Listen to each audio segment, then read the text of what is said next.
അമേരിക്കയ്ക്ക് ഒരു exit plan ഇല്ല എന്ന് വ്യക്തമായ ദിവസമാണെന്ന്. ഇന്നലെ അല്ല 2 ദിവസം മുമ്പ് ഞങ്ങൾ ഹോർമൂസ് കടലിടുക്ക് ഞങ്ങളും അടയ്ക്കും എന്ന് പറഞ്ഞ ശേഷം ഒരൊറ്റ കപ്പലും ഹോർമൂസ് വഴി കടന്നു പോവില്ല.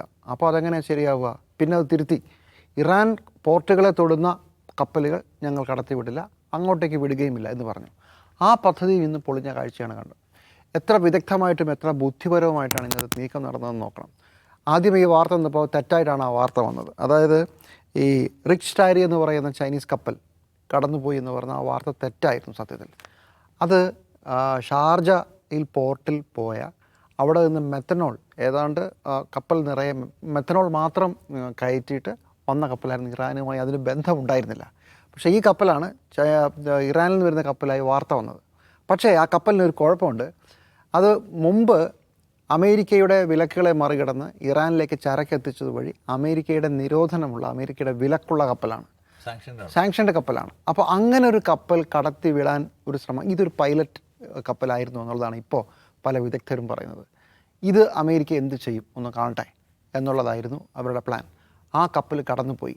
അതിനുശേഷം 3 കപ്പലുകൾ കൂടി ഇപ്പോൾ ഹോർമൂസ് കടലിലേക്ക് വഴി സ്പെസിഫിക് ആയിട്ട് പോയിട്ടുണ്ട്. അതിൽ ഈ ക്രിസ്റ്റീന എന്ന് പറഞ്ഞ കപ്പലാണ് ഈ പ്രധാനമായിട്ടും അവിടുത്തെ തുറമുഖത്തിൽ നിന്ന് ചരക്കെടുത്തു വരുന്നത്. അതുപോലെ തന്നെ എലിപ്സ്, അത് ഇറാൻ്റെ മറ്റൊരു പോർട്ടിൽ നിന്ന് ചരക്കെടുത്ത് വന്നതാണ്. ഇത് കൂടാതെ ഹോർമൂസ് കടലിലേക്ക് കടന്ന് ഉള്ളിലേക്കൊരു കപ്പൽ പോയിട്ടുണ്ട്. എൻ്റെ പേര് മുരളി കൃഷ്ണൻ, പക്ഷേ ചൈനീസ് കപ്പലാണ് കേട്ടോ, ചൈനീസ് കൊടിയുള്ള കപ്പലാണ്. മുരളി കൃഷ്ണൻ എന്ന് പറഞ്ഞ കപ്പൽ പോയിട്ടുണ്ട്. അത് എങ്ങോട്ടാണ് പോകുന്നത് അറിയില്ല, ഇറാൻ്റെ അടുത്തേക്കാണ് പോയിരിക്കുന്നത്. ഇത്രയും സംഭവങ്ങൾ നടന്നു. 3 കപ്പലുകൾ പുറത്തേക്ക്, 1 കപ്പൽ അകത്തേക്ക്. അമേരിക്ക എന്ത് ചെയ്തു? അമേരിക്ക ഒന്നും ചെയ്തില്ല എന്നുള്ളതാണ് ഇതിനകത്ത് ഏറ്റവും പ്രധാനപ്പെട്ട കാര്യം. അമേരിക്കയ്ക്ക് ഇതിനകത്ത് വേണമെങ്കിൽ ഒരു എന്താ പറയുക മേൽക്കൈ എന്ന് പറയാവുന്ന ഒരു കാര്യം കൂടി ഇതിനകത്ത് ഉണ്ടായിട്ടുണ്ട്. അത് അമേരിക്കയുടെ പടക്കപ്പൽ, 3 പടക്കപ്പലുകൾ, ഒരു പ്രധാനപ്പെട്ട പടക്കപ്പൽ ഇപ്പോൾ അവിടെ അവരുടെ സ്ട്രെയിറ്റിന് പുറത്ത് ഇറാന് ഒരു 200 നോട്ടിക്കൽ മൈൽ അകലെ നങ്കൂരമിട്ട് കിടക്കുകയാണ്. വളരെ വലിയ 10,000 സ്റ്റാഫുള്ള നാവികരുള്ള വളരെ വലിയ സംവിധാനമാണ്. ആ സംവിധാനം ഇപ്പോൾ അവിടെ കിടപ്പുണ്ട്. കഴിഞ്ഞ ദിവസം അമേരിക്കയുടെ 2 കപ്പലുകൾ ഹോർമൂസ് സ്ട്രെയിറ്റ് കടന്ന് മുന്നോട്ട് പോവുകയും തിരിച്ചു വരികയും ചെയ്തു. ഇതിനെ ഞങ്ങൾ ആക്രമിക്കും, ഞങ്ങൾ അവരെ ഭയപ്പെടുത്തി തിരിച്ചോടിച്ചു എന്ന് ഇറാൻ പറഞ്ഞെങ്കിലും അങ്ങനെയല്ല, അത് കടന്നു പോയിരുന്നു. അവർക്കെതിരെ ഒരു ഡ്രോൺ അയക്കുകയും ചെയ്തു. ആ ഡ്രോൺ അടിച്ച് താഴെ ഇട്ടു. പക്ഷേ അതൊരു എന്താ പറയുക, കപ്പലുകളെ ആക്രമിക്കാൻ ഇറാൻ മടിക്കില്ല എന്നുള്ളതിൻ്റെ സൂചന മാത്രമാണ്. ചുരുക്കത്തിൽ സൈനിക കപ്പലുകളെ ഭീഷണിപ്പെടുത്തുക, അതുവഴി ഏതെങ്കിലും തരത്തിലുള്ള മറ്റ് കപ്പലുകൾ, ചരക്ക് കപ്പലുകൾക്ക് അമേരിക്കയുടെ പ്രൊട്ടക്ഷൻ ഉണ്ടാകും ഉറപ്പൊന്നുമില്ലല്ലോ. അമേരിക്ക പ്രൊട്ടക്റ്റ് ചെയ്തുകൊണ്ട് ഇനി കടക്കാമെന്ന് ഉറപ്പൊന്നുമില്ലല്ലോ. വേണമെങ്കിൽ ഇറാൻ അടിക്കുമെന്ന ഒരു ഭീതി നിലനിർത്താൻ ഇറാന് കഴിഞ്ഞിട്ടുണ്ട്. അത് അമേരിക്കയ്ക്ക് പറയാം, ഞങ്ങൾ ഈ വിലക്കുള്ളപ്പോൾ തന്നെ ഞങ്ങൾ 2 പടക്കപ്പലുകൾ ഹോർമൂസ് സ്ട്രെയിറ്റ് കടന്ന് അകത്ത് പോയിട്ട് തിരിച്ചു വന്നു. ഈ 2 രീതിയിലുണ്ട്. വിൻ വിൻ സിറ്റുവേഷനാണ് ആ കാര്യത്തിൽ. പക്ഷേ ഫലത്തിലെന്താ, അമേരിക്ക പറഞ്ഞിട്ടും കപ്പലുകൾ അങ്ങോട്ടും ഇങ്ങോട്ടും പോകുന്നുണ്ട്. ഇറാൻ പറയാത്ത ഒരൊറ്റ കപ്പലും അങ്ങോട്ടും ഇങ്ങോട്ടും പോകുന്നില്ല. അത് തന്നെയാണ് ഇസ്ലാമാബാദിലെ ചർച്ച പരാജയപ്പെട്ടതിന് ശേഷം 2ാം ദിവസം നടന്നിരിക്കുന്ന സാഹചര്യം. ഇതിൽ മേൽക്കൈ ആർക്കാണ്? വളരെ വ്യക്തമാണ്, ഇറാനാണ്. ഇറാനൊരു എക്സിറ്റ് പ്ലാൻ ഉണ്ട്. ഇതായിരിക്കും ഇനി ഹോർമൂസ് കടലിലേക്ക് നടക്കുക, ഇങ്ങനെ പോയാൽ മതി. എന്നാൽ ചർച്ച പരാജയപ്പെട്ടതിന് ശേഷം അമേരിക്ക ഇറാനെ ആക്രമിച്ചോ? ഇല്ല. പകരം ഞങ്ങൾ ഹോർമൂസ് കടലിലേക്ക് ഞങ്ങളും തടയുമെന്ന് മാത്രമേ പറഞ്ഞുള്ളൂ.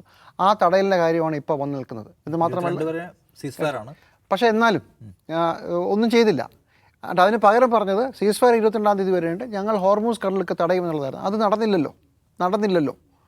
അപ്പോൾ ഇനി എന്താ പരിപാടി? ഇനി പ്രത്യേകിച്ച് പരിപാടിയൊന്നുമില്ല.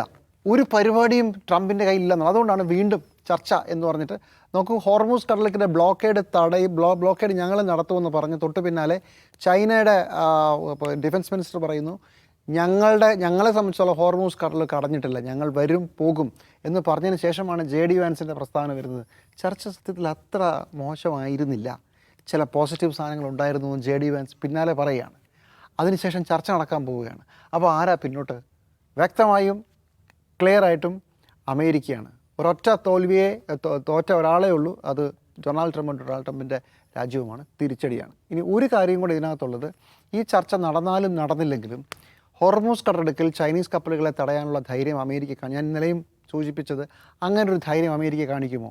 കാണിക്കില്ല. അതുകൊണ്ട് തന്നെ അമേരിക്ക ഈ ടേബിളിലേക്ക് വരുമെന്ന് പറഞ്ഞു അതെത്തി. പക്ഷേ അതുകൊണ്ട് നാളെ ഇത് തുടർന്നു കൊള്ളണമെന്നില്ല. ഒരു പക്ഷേ അമേരിക്കയ്ക്ക് സായിപ്പിന് ഭ്രാന്തളായിട്ട് ചൈനീസ് കപ്പലുകൾ തടഞ്ഞാൽ അത് വേറൊരു സിനാരിയോ ആണ്.